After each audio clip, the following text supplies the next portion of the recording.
কিছু অভিশাপ থাকে যেগুলো ধীরে ধীরে আপনাকে খুঁজে বের করে, আর যখন আপনি বুঝতে পারবেন তখন অনেক দেরি হয়ে যাবে। আজকের গল্প নরওয়ে দ্য কার্স। গল্পের কেন্দ্রে আছেন একজন ডকুমেন্টারি নির্মাতা মাসাফুমি কোবায়াশি। সে অদ্ভুত অলৌকিক ঘটনাগুলো নিয়ে রিসার্চ করে। একদিন সে লক্ষ্য করে ভিন্ন ভিন্ন জায়গায় ঘটছে কিছু অস্বাভাবিক ঘটনা। হঠাৎ আগুন লেগে যাওয়া, মানুষের অদ্ভুত আচরণ, একই নাম বারবার শোনা যাচ্ছে।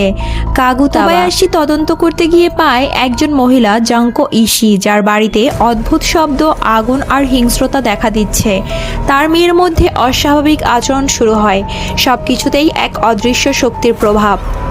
ধীরে ধীরে জানা যায় কাগুতাবা একটি প্রাচীন জাপানি দানব, যাকে শান্ত রাখতে একসময় করা হতো মানব বলি দেওয়ার রিচুয়াল। এক ব্যক্তি, মিস্টার হোরি, এই রিচুয়ালগুলো পরিচালনা করত।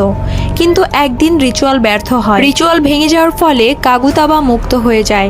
শিশুদের মধ্যে অদ্ভুত শক্তি, টেলিভিশনে বিভ্রান্তিকর ফুটেজ, কোবায়াশি নিজেও আক্রান্ত হতে থাকে।